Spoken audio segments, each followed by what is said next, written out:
Bonjour très chers auditeurs, absolument ravis de vous retrouver pour une nouvelle émission Idées Neuves. Aujourd'hui on aborde un sujet passionnant, celui de l'approche de la méditation dans le milieu carcéral. Et on a le grand plaisir de retrouver un intervenant d'abord que vous connaissez très bien, c'est Stéphane Hérault. Bonjour Stéphane. Bonjour Nathalie, bonjour à toutes et à tous. Alors tu n'es pas venu seul, peut-être que je te laisse introduire notre invité du jour, qui est une personne avec qui tu partages beaucoup d'expériences professionnelles, personnelles. Je te laisse l'introduire pour nos auditeurs. C'est vraiment un grand plaisir de partager ce moment avec Camille, et puis que tu le connaisses aussi, te présenter Camille Abgral.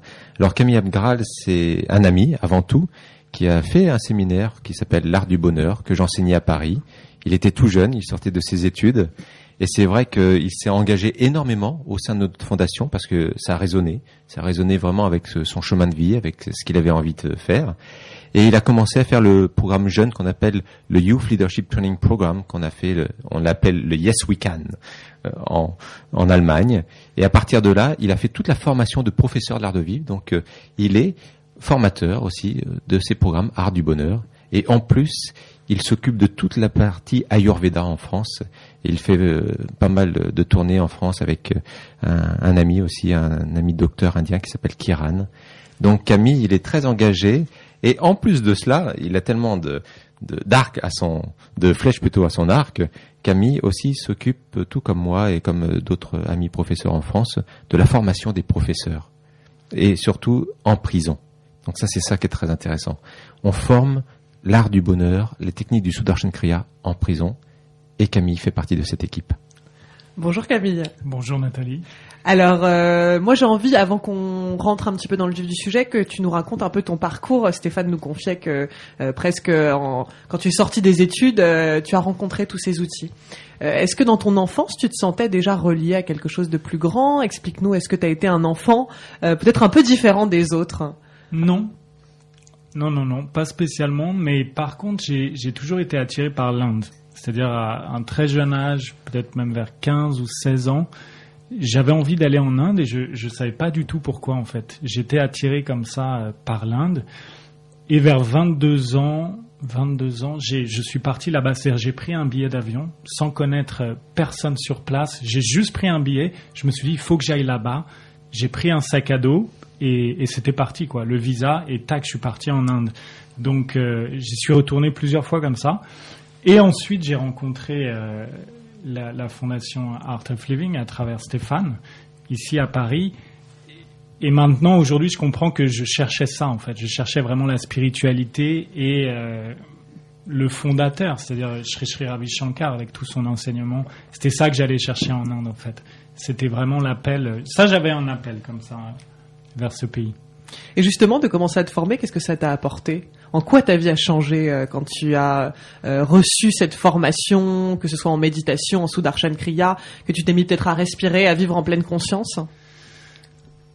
Alors, ça apporte, disons, quelque chose qui est tellement précieux dans la vie, c'est-à-dire de partager. Vraiment pouvoir avoir une opportunité de donner, partager avec le reste de l'humanité des techniques que moi je trouve vraiment magnifiques, et c'est bien pour ça que je les ai apprises et que aujourd'hui je les enseigne, parce que je trouve que ça peut faire une telle différence dans la vie d'un individu. Donc c'est ça que ça m'a apporté, pouvoir partager, donner, et ça donne tellement de sens à la vie en fait. Et presque aujourd'hui de servir la vie de cette manière-là, de servir l'humanité de cette manière-là. Exactement, c'est ça. Ça, je sais que c'est un grand principe de Sri Sri. En tout cas, moi, c'est une phrase qui me percute. Hein. Smile and serve. Et yes. Ça, c'est très Sri Sri Ravi Shankar. Yes, c'est ça. Donc, c'est vrai qu'on est au service. Et ça, c'est quelque chose de tellement puissant et jouissif lorsqu'on se connecte à ça et qu'on trouve sa voie, la voie dans laquelle on va pouvoir justement se mettre au service, parce qu'on est tous venus sur Terre avec des talents, avec des choses à donner à ce monde. Et donc, quand on se connecte à ça, waouh, la puissance que ça offre, la reliance, c'est juste... gigantesque. C'est ça, et ça me fait penser à une phrase de Sri Sri, justement. Il dit très souvent qu'il y a une joie, il y a un premier niveau de la joie qui va être de prendre, c'est-à-dire quand on obtient des choses et quand on va acquérir des choses, on va avoir, je sais pas moi, une voiture, ou on acquiert des objets comme ça, on accumule les choses, et un autre niveau de joie comme tu as dit, beaucoup plus jouissif, en fait, c'est justement quand on peut donner. Alors aujourd'hui, on aborde bien la question des prisons. En effet, aujourd'hui, beaucoup de gens qui n'ont peut-être justement pas eu la chance de contacter ces outils finissent par commettre parfois des crimes, parfois des délits qui soient graves ou d'une moins grande gravité. Mais en tout cas, ces gens-là, et j'ai envie qu'on démarre comme ça en disant à quel point aujourd'hui des gens qu'on verrait comme le mal sont simplement des gens qui souffrent et à qui, dans beaucoup de cas, qui ont reçu la violence, qui ont reçu la difficulté et qui n'ont pas su trouver une issue autre que de vivre ça ensuite avec le monde et qui finissent par rentrer dans le milieu carcéral et à être enfermés en prison. Pour certains, comme je le disais, pour des crimes assez puissants. Aujourd'hui, en France en tout cas, mais je pense que dans le monde entier, la question se pose de qu'est-ce qu'on peut faire pour ces gens-là. On parle de les réhabiliter ensuite socialement, mais quelque part, il y a beaucoup de gangs qui se forment aussi en prison. Il n'y a pas forcément d'outils qui sont transmis. Expliquez-nous tous les deux à quel moment vous avez commencé à proposer déjà de la méditation et comment ça a été reçu dans ce milieu qui est quand même très particulier. Alors, déjà, c'est parti d'un constat. La Fondation de l'Art de Vivre, The Art of Living Foundation, a commencé ce type de programme dans les années 90 en Inde et aux États-Unis. Et petit à petit, ça s'est commencé à se mettre en place en Europe. En France, c'est devenu un peu plus tardivement. On a commencé en 2010 à la prison Fleury-Mérogis. Et en 2011, nous avons commencé au Centre national d'évaluation qui est dans la prison du Réau, en Seine-et-Marne. Alors le constat, il est assez simple. C'est-à-dire que Sri Sri Ravi Shankar le dit lui-même, ni à l'école ni à la maison, nous avons appris à gérer nos émotions. Et pourtant, c'est la base même de la communication avec l'autre, avec la société. Ma reliance avec la société va être teintée par rapport à l'état émotionnel dans lequel je me trouve. Alors bien sûr, il y a des personnes qui ont appris ces techniques, d'autres qui n'ont pas appris ces techniques pour gérer leurs émotions. Et en fin de compte, tu t'aperçois quand tu enseignes en prison que tu as affaire à des êtres humains, une fois de plus. Et c'est ça qui est beau, c'est que en fin de compte, tu t'aperçois qu'ils ont été pris par peut-être la colère qui est agrandie, qui est devenue une rancune et qui est devenue tellement fort que c'est devenu même un acte qui a été plus loin et qui a peut-être été assassiner quelqu'un, violer une personne ou quoi que ce soit. C'est-à-dire qu'il y a une telle souffrance, une telle violence qui s'exprime à un moment donné par un acte qui est irréparable, qui va nous amener en prison. Et pourtant, même si on a en face de nous des personnes qui ont eu effectivement des longues peines, on s'aperçoit quand même que ce sont des êtres humains. Et comment apporter dans ce milieu des moyens pour les soulager. Et c'est ça qui est important. C'est notre travail qu'on fait depuis maintenant plus d'une vingtaine d'années dans les prisons. Alors j'imagine que c'est quand même un public extrêmement particulier. Comment ça s'est passé la première fois où vous avez pris contact avec ces gens-là ? Camille, raconte-nous toi ton ressenti. C'était une vraie leçon de vie. C'est-à-dire que je me souviens, lors d'un stage, je rentre dans la salle et il y avait un des participants qui était déjà là. Et il vient vers moi, mais avec plein d'énergie. Alors, pas du tout le stéréotype du détenu qu'on a, c'est-à-dire la personne qui est un petit peu dépressive et comme ça, qui est renfermée sur elle-même. Pas du tout. C'était un homme grand en plus, assez baraqué comme ça. Il s'avance vers moi avec un grand sourire et donc il vient me serrer la main, vraiment bien me secouer la main comme ça, avec force. Et donc, tout de suite, je me suis dit, mais... Stéphane m'a pas dit qu'il m'avait envoyé un assistant ou c'est peut-être moi qui dois assister ce monsieur pour le stage, je sais pas. J'ai eu l'impression que c'était plus lui le formateur, quoi. C'est-à-dire que vraiment une plein de vie, une personne pleine de vie avec beaucoup de dignité. Presque de la joie. Ok, pourquoi pas de la joie, en tout cas du naturel. Okay. Vraiment du naturel et une force de vitalité. C'est-à-dire qu'une dignité. Cette personne, pour moi, c'était une vraie leçon parce que tellement d'énergie comme ça, maintenir un tel niveau d'énergie et un mental fort dans ces circonstances. Parce que comme Stéphane l'a mentionné à Savigny-le-Temple, donc en Seine-et-Marne, on intervient sur les longues peines. Donc c'est des personnes qui ont déjà passé plusieurs années, peut-être 10 ans, 15 ans en milieu carcéral. Donc c'est une expérience extrêmement dure de vie. Et voilà, ça c'était vraiment remarquable de voir cette personne maintenir un tel niveau d'énergie dans ces conditions. Donc ça c'était une chose. Après il y a d'autres détenus. C'est sûr qu'il y a des personnes qu'on sent qui sont très mal ou qui ont des problèmes psychologiques. C'est-à-dire que il y a des détenus qui n'arrivent pas à fermer les yeux pendant les méditations, ça les renvoie à je sais pas quel univers, et des personnes qui peuvent pas fermer les yeux ou qu'on sent extrêmement tendues, qui n'arrivent pas du tout à accrocher à tout ce dont on parle. Mais effectivement, il y a quand même la majeure partie des personnes qui sont ouvertes et qui cherchent une issue à cette condition, en fait. Est-ce que ça se passe sur la base du volontariat ? Oui, alors ça se passe sur la base du volontariat. Alors, il y a différents niveaux, c'est-à-dire qu'à Fleury-Mérogis, ça se passe une fois tous les 15 jours, d'une façon régulière, c'est une séance. On amène le yoga, la respiration et la méditation. Savigny-le-Temple, c'est un format un petit peu plus particulier, c'est sur 5 jours d'affilée. Donc on a 2 heures ensemble. Donc on voit une vraie progression. Alors c'est vrai qu'au Centre national d'évaluation, c'était différent pour la simple et bonne raison, c'est que ces personnes viennent en réévaluation de leur dossier. C'est-à-dire soit ils ont demandé une remise de peine, soit on est en train de voir leur degré de dangerosité, ou soit ils ont demandé à être réaffectés dans un autre établissement. Donc on est dans une période assez courte où la personne va être réévaluée.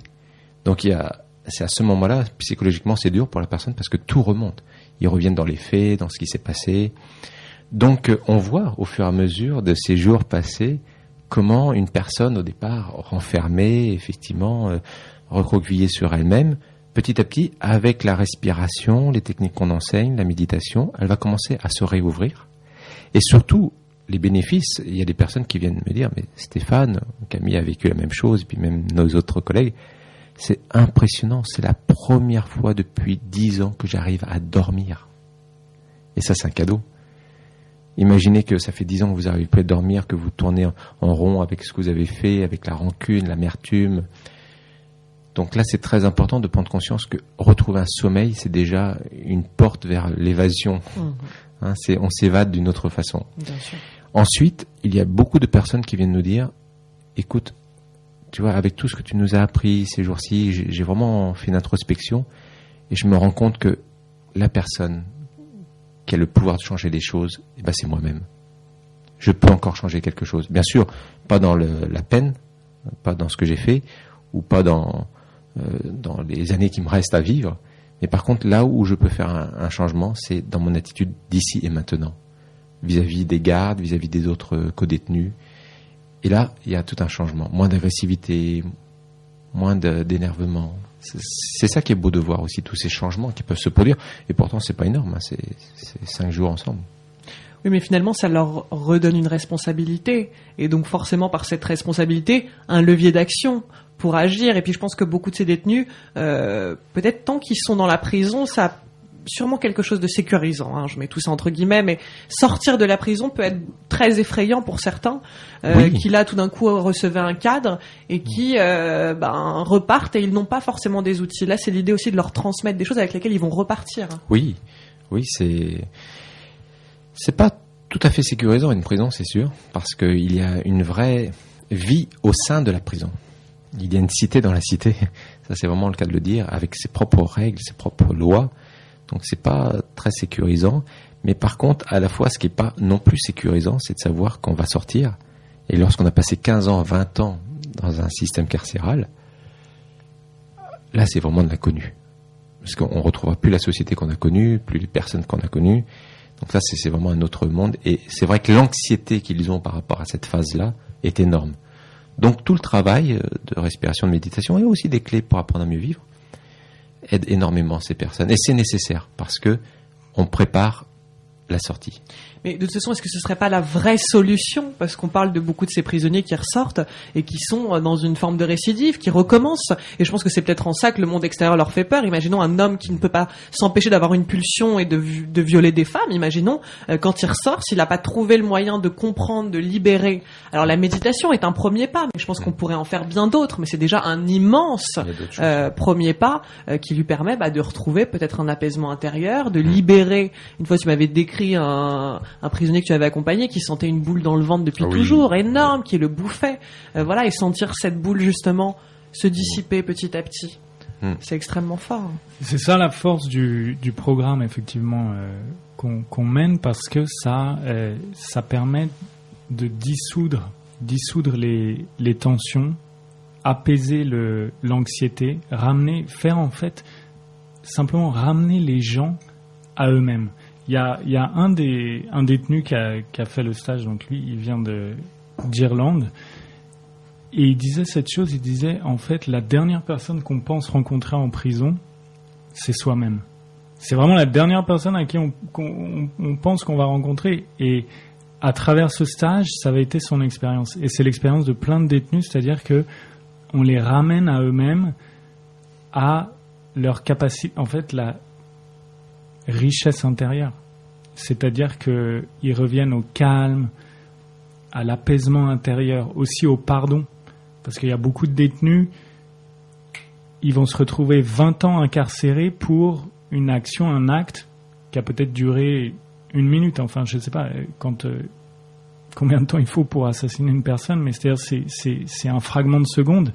Et toute la vie bascule. C'est-à-dire qu'il y a beaucoup de détenus qui avaient ça aussi. Je me souviens d'une personne qui disait « Moi, je suis rentré ici quand j'avais 18 ans et ça fait 10 ans que tous les jours, on me reproche ce que j'ai fait il y a 10 ans, mais je suis plus la même personne. » Il le disait lui-même. Il disait « Je suis plus la même personne. » Il y a une grande lourdeur comme ça sur les épaules des détenus en termes de culpabilité et d'anxiété, de peur, et c'est vrai que si c'est pas adressé, comme tu as dit, Nathalie, c'est explosif, c'est-à-dire que quand ils ressortent, ils vont exploser à la face de la société. Et aujourd'hui, quand on regarde les chiffres un petit peu de l'administration pénitentiaire, qui vraiment fait tout son possible, et moi c'est aussi, ils font... Oui, ils font tout leur possible, c'est pas évident, hein. C'est un milieu qui est vraiment pas évident. C'est très délicat. Et puis on s'aperçoit aussi que, tu disais, oui, c'est une solution, mais c'est un vrai accompagnement sur du long terme. On peut pas, c'est pas 1 semaine ou même quelques séances. C'est vraiment un vrai accompagnement. Et là, c'est toutes les parties prenantes, l'administration, et mettre en place aussi des accueils pour que, une fois sortis, et ça, c'est ce qu'on fait au Danemark, mais peut-être que Camille en parlera un peu plus. On a vraiment un programme qui permet à la réinsertion. Une fois qu'ils sont sortis de prison, que faisons-nous avec ces personnes-là? Donc, les accompagner est essentiel. C'est pas suffisant. Mmh. C'est ça, oui, c'est sur le long terme. Donc pour les... Tu nous évoquais, oui, les quelques chiffres. Voilà, si on regarde en France, on a à peu près 250 000 personnes. Donc ça, c'est les chiffres que j'ai pris vraiment du site du ministère de la Justice. 249 000 personnes prises en charge par l'administration pénitentiaire. Donc il y a plus de 76 000 personnes écrouées, qui sont vraiment incarcérées, et 170 000 personnes qui sont suivies en milieu ouvert. Ça représente 187 établissements pénitentiaires. Donc c'est assez impressionnant. Je sais pas, c'est vraiment. Et 2,69 milliards d'euros de budget annuel. C'est-à-dire ça a un coût énorme pour la société de garder des gens incarcérés comme ça et ensuite de les suivre, comme ils appellent en milieu ouvert. Donc il y a une vraie nécessité, à mon avis, au niveau de la société, à trouver des solutions, justement, à adresser la violence et l'anxiété, la peur, comme on a dit, toutes les émotions négatives que peuvent ressentir les détenus, et transformer, en fait. Vraiment transformer quelque chose à l'intérieur pour qu'ils deviennent des acteurs positifs au niveau de leur propre vie et du coup au niveau de la société. Non, mais finalement, faire de la prison un espace d'alchimie intérieure. Oui. Ce serait possible d'imaginer les choses comme ça. C'est faisable. Ça dépend de l'intention que la prison veut mettre sur les détenus aussi. Si quelque part elle a envie de les punir pour ce qu'ils ont fait, ou bien si elle a envie de leur donner les clés pour changer et ne plus le refaire. Bah, disons qu'on est souvent dans le cas du punitif, hein, ça c'est sûr. Mais je dirais qu'avant tout, ça nous met en conscience que faisons-nous en termes de prévention? Et pour moi, la prévention, c'est l'éducation. Éduquer nos enfants dès le plus jeune âge à savoir gérer leurs émotions. Comment je gère une colère, comment je gère l'agressivité, comment je gère moi-même, comment je gère l'autre. Ça, c'est très important et pour moi, c'est là la clé. C'est si on veut réduire ces chiffres, bien sûr, sur le coup, il faut le traiter. C'est-à-dire qu'on va incarcérer, on va faire notre maximum. Mais c'est pas suffisant. Maintenant, on doit vraiment mettre une éducation à la non-violence dans chaque structure éducative, dans chaque collège, dans chaque école, dans chaque lycée. Vraiment travailler la communication non violente, la gestion des émotions, le yoga, la respiration, ça peut être le tai chi chuan, ça peut être tout ce qu'on veut, mais des outils qui ont fait l'épreuve depuis des milliers d'années. Ça, c'est vraiment le travail qu'on doit faire. Et on a de tellement bons résultats. Au Danemark, on a un collègue qui s'appelle Jacob. Ça fait depuis maintenant plus de 20 ans qu'il fait ça. Le service pénitentiaire le connaît maintenant par cœur. Et à chaque fois qu'il a des cas lourds, on s'adresse à lui. Donc, il va donner ce séminaire qu'on donne ici, qu'on appelle Prison Smart. Et puis ensuite, après, il va avoir un temps où il va accompagner aussi les personnes en sortant de prison. Il a une structure à lui, donc il accueille ces personnes. Et beaucoup de ces personnes qui étaient vraiment des gangsters, quand je dis gangsters, je pèse mes mots, hein, c'est vraiment des personnes qui ont tué, qui ont volé à grande échelle. Donc des gangsters qui sont devenus formateurs de l'art de vivre. C'est-à-dire qui enseignent maintenant l'art du bonheur pour ces bad boys. Waouh! Et ça, on a des cas impressionnants. Et c'est-à-dire qu'ils ont viré toute leur négativité, ils l'ont mis dans une direction positive. Ouais. On a eu le cas en Inde, dans une prison, donc c'était à Bombay, où il y avait des personnes de Al-Qaïda qui sont devenues après formateurs aussi au sein de l'art de vivre. Et même, il y avait une de ces personnes qui voulait pas sortir parce qu'il y avait un stage de silence, donc c'était le degré supérieur de ce qu'il avait fait. Et il voulait faire le séminaire avant de sortir. Et donc on a eu des personnes aussi dans des zones Cachemire. C'est impressionnant le changement qui peut s'opérer. Et notre fondateur, Sri Ravi Shankar, fait un travail de paix énorme dans ce sens-là, parce que il fait pas simplement enseigner des techniques de respiration, de méditation, il transforme l'humain, parce que l'humain a une capacité de s'auto-transformer lui-même quand on lui donne les bons outils. Et là, il est intervenu en tant que médiateur pour le problème aussi avec le gouvernement colombien et les FARC. Donc c'est impressionnant de voir qu'il y a des initiatives de paix qui veulent être mises en place. Donc il y a un gros travail à faire, mais il faut s'y mettre. Et puis c'est pas une seule solution, c'est vraiment c'est multidimensionnel tout ça. Mm-hmm. Mais oui, ce programme qu'on propose, Prison Smart, on est très content de le proposer et surtout de l'enseigner, parce que c'est une transformation pour soi aussi. Hein. Quand vous commencez à donner votre premier stage séminaire en prison, je vous raconte pas toute la transformation qui se fait aussi au sein de votre propre personne. Oui, voilà, j'avais envie de vous poser la question à tous les deux. Est-ce que vous aviez peur? Est-ce que vous aviez des a priori avant de vous rendre dans ce milieu? Est-ce que vous connaissez le dossier des gens que vous accompagnez? Est-ce que, au contraire, vous ne souhaitez pas savoir pourquoi est-ce qu'ils sont là? Est-ce qu'ils ont commis?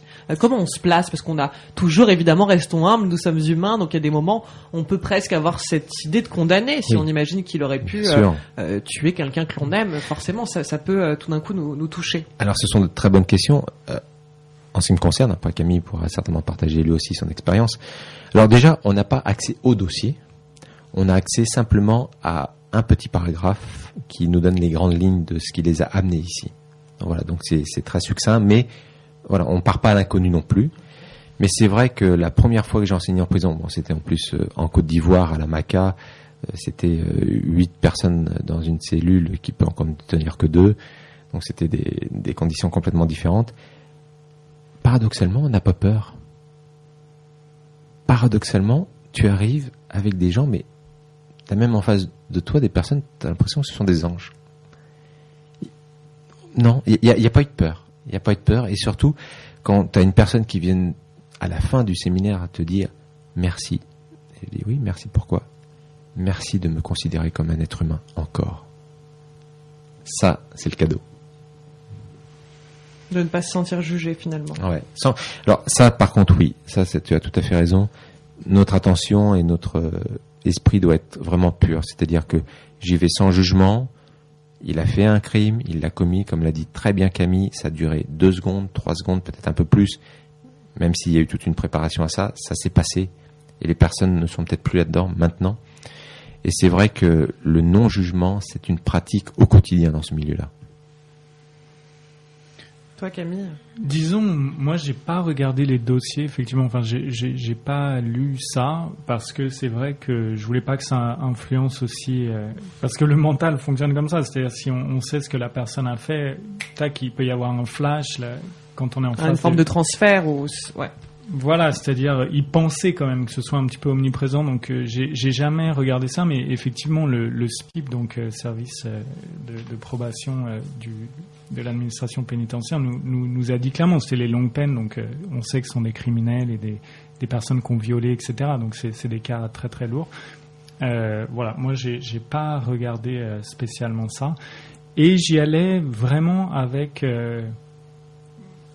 beaucoup de sens. C'est-à-dire ça a vraiment du sens. On se dit, ok, qu'est-ce qu'on peut faire pour ces gens et pour la société dans son ensemble, parce que c'est vraiment le reflet d'une société aussi. Le système carcéral tel qu'il est fait aujourd'hui, il est très très dur. Encore une fois, l'administration pénitentiaire fait de son mieux. Elle fait avec les outils qu'elle a pour contenir cette violence, mais il y a beaucoup de gens aussi au niveau international qui parlent du Prison Smart, de notre programme, comme un maillon manquant, en fait, de la chaîne pénitentiaire. C'est-à-dire que, ok, une personne qui a commis un crime, ça c'est dans toutes les cultures et depuis l'Antiquité, il faut l'isoler du reste du groupe. Et le sens de la prison fondamentale, c'est ça. On isole la personne pour qu'elle revienne à elle-même, justement, et qu'elle dépasse les émotions ou les tensions qui l'ont conduite mais sans au clé, crime. ça peut être compliqué, sans avoir de clé pour le C'est faire. ça. Et puis en étant Exactement. submergé par un émotionnel trop fort, on dit souvent que les enfants, ça sert à rien. Bon, même si on a un cerveau qui pour nous, du coup, est définitif, mais pour un enfant qu'on enverrait au coin en disant réfléchis à ce que t'as fait, ça ne servira à rien, parce que l'émotionnel est tellement fort à ce moment-là qu'on n'est C'est plus ça. à même de C'est prendre ça. du recul. C'est Voilà. ça. Et c'est ça, c'est arriver à désamorcer cette charge émotionnelle qui est tellement forte qu'à un moment donné, les actes n'ont plus de sens ou de bon sens. Ouais. Donc le Prison Smart, c'est le maillon manquant de la chaîne, et c'est pour ça que ça a tellement de valeur, parce que ça permet de réhumaniser vraiment les détenus, mais pas que, je veux dire, pas qu'ils soient pas humains, mais de les réhumaniser aussi dans les yeux de la société et au niveau d'eux-mêmes. C'est ça. Ce qui est beau, c'est quand tu as terminé 15 minutes de méditation avec eux, et là, tout doucement, tu as un calme, une sérénité dans la salle, et tu es en milieu carcéral. Donc, c'est le paradoxe. Tu as cette sérénité, et petit à petit, tu vois les uns et les autres ouvrir les yeux. Et tu sens que tu leur as offert, à un moment donné, cette évasion, qui fait qu'à un moment donné, ils ne se sont plus sentis prisonniers, avec tout le rôle et puis les codes à avoir dans un contexte assez lourd. Mais là, ils t'ouvrent leur cœur, quoi. Et c'est ça qui est beau. Et là, après, tu as des partages qui sont magnifiques. Et puis, est-ce qu'ils goûtent finalement à l'espace sans limite qu'est notre intérieur ? C'est ça aussi, c'est quelque part, ils sont enfermés, mais là, tout d'un coup, ils ont un accès sans limite qui est en eux-mêmes. Et c'est ça la beauté de ce programme, c'est qu'on les autonomise, c'est-à-dire que, bien sûr, on passe une semaine avec eux, on va faire le nécessaire pour qu'ils aient acquis certaines techniques, mais après, ils sont autonomisés. Ils peuvent les reproduire encore et encore par eux-mêmes, et ça fait une grande différence. En tout cas, j'ai eu souvent le cas des gardiens, en sortant de la cellule où on a donné le séminaire. Mais qu'est-ce que vous faites avec ces détenus ? Ils ressortent, ils ont un sourire, on les a jamais vus comme ça. Et on les entend rire. Mais qu'est-ce que vous faites avec ? Et c'est ça aussi, réhumaniser, c'est revenir à l'essentiel. Et puis, il me semble que dans la vie, le regard que l'on porte sur les gens, il détermine aussi l'enfermement ou la liberté qu'on va leur octroyer ensuite. Oui. Peut-être de porter un regard presque neutre, voire bienveillant sur ces gens-là, de justement les revoir comme des humains, alors que peut-être ils ne se sentent plus humains à ce moment-là auprès d'eux-mêmes, et ben c'est leur offrir aussi le plus beau des cadeaux. C'est comme vous regardez un fou et pensez qu'il est fou, on l'enferme là-dedans, ou pensez que c'est juste quelqu'un d'unique qui vit, ça, c'est sûr. Qui vit le fait d'être spécial et pas comme les autres. Ah, c'est un milieu intéressant. Il y a un effet boomerang très très puissant et pas du tout souhaitable quand justement on considère des gens comme criminels et on les exclut, parce que tôt ou tard ça nous revient. Ça nous revient avec beaucoup de violence et beaucoup de force, donc c'est très important d'adresser ça et de les calmer, quoi, de les calmer, de donner une ouverture pour que quand ils sortent en prison, ils se disent ok, qu'est-ce que je peux faire pour la société, puisque j'ai commis tel ou tel acte, qu'est-ce quelle chose positive je peux mettre en place pour améliorer le monde. C'est vraiment briser le cercle de la violence. Ça, c'est vraiment la force de ce programme. On brise le cercle de la violence. Et ça se sent déjà dès le début. La relation qu'ils ont avec les gardiens, avec les co-détenus, c'est complètement différent. C'est ça. Donc ça, c'est un point très important. Et puis c'est avant tout, et on l'a dit un peu tout au long de cette émission, c'est les amener à se pardonner. Pardonner et surtout à mettre un peu de sens dans le fait que, eh bien, en ayant vécu des choses, parce qu'ils ont tous des parcours de vie très chaotiques et compliqués, et qui sommes-nous pour juger le parcours de ces gens-là? C'est comme, moi, quelque part, après les attentats de novembre, j'ai une amie qui a perdu 3 personnes très proches d'elle, et on regardait ensemble, on a fait presque cet effort qui était difficile, mais de regarder un peu le parcours des gens qui étaient rentrés dans le Bataclan et qui avaient commis ça. Et en fait, je crois que ça l'a aidé profondément parce qu'elle m'a dit, mais tu sais, ce jeune-là, justement, il a eu une vie qui était tellement difficile. Donc c'est aussi que ces gens-là, ça leur permet, là, les détenus que vous accompagnez, de comprendre qu'ils ont été aussi soumis à beaucoup de souffrances, beaucoup de mal-être. Et donc c'est se pardonner d'en être arrivé là, mais se dire qu'ils sont capables d'autre chose aujourd'hui. Oui, parce que c'est pas que des gangsters, hein. On n'a pas en face de nous, même s'ils ont pris pour 20 ans, 30 ans. J'ai eu le cas d'une personne, il était chef d'entreprise. À un moment donné, la crise arrive, trop surplus de travail, moins de rentrée d'argent, il dort moins, il faut payer les fournisseurs, l'argent ne rentre plus, et à un moment donné, la panique, parce que tu as tous les employés qu'il faut payer, et c'est un cercle vicieux, il rentre dans ses émotions fortes, il dort moins, et à un moment donné, il fait l'acte irréparable. Voilà. Oui, c'est ça, il y a des gens aussi qui n'ont pas forcément un parcours chaotique. Parfois, c'est juste, c'est comme on a dit, c'est pendant quelques minutes, on a perdu le contrôle. Il y a beaucoup aussi de détenus qui sont là à cause par jalousie, parce que à cause de leur femme qui les quitte, ils les supportent pas, et du coup, tac, ils passent à l'action. Donc, encore une fois, des techniques qui permettent de gérer les émotions et la violence. Comme a dit Stéphane au début, il faut l'enseigner à l'école.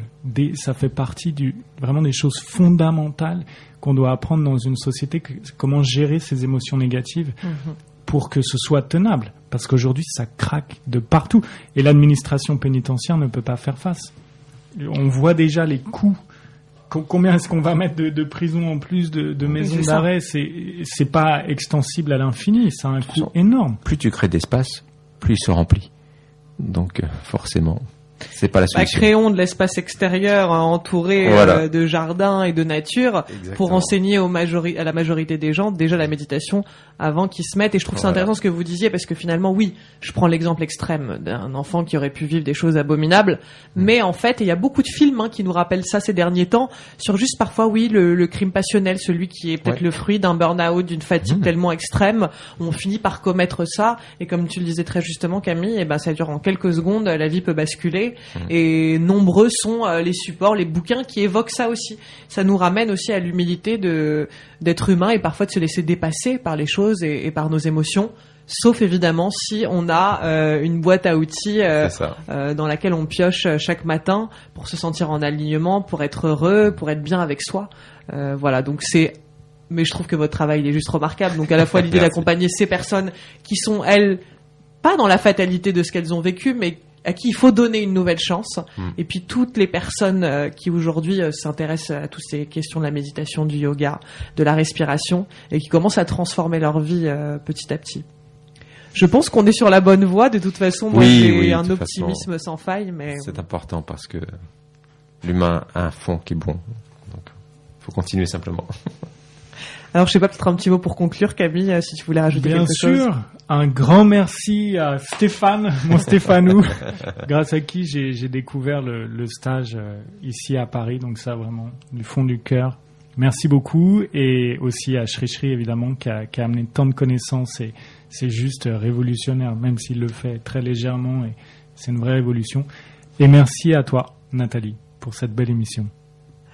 Alors, un grand merci à vous deux. Et puis, pour tous les auditeurs qui nous ont écoutés, on les invite évidemment à se rendre sur le site de l'Art de Vivre et à trouver tous les renseignements pour suivre des stages, des ateliers, venir à votre rencontre. Voilà, il y a 2 superbes centres à Paris dans lesquels on peut venir faire même des cours de yoga si on a envie. Enfin, il y a beaucoup de choses qui sont proposées. Cours, ce qu'ils veulent. Et il y a un site dédié donc au Prison Smart, c'est prisonsmart.eu. C'est en anglais, mais là il y a plein d'enseignements pour les personnes qui souhaitent voir un petit peu l'ampleur de ce programme, des vidéos aussi, des témoignages. C'est très très intéressant. Super. Immense merci à tous les deux. Merci Nathalie, gratitude. merci à toutes et à tous. Merci beaucoup. À bientôt. Nathalie.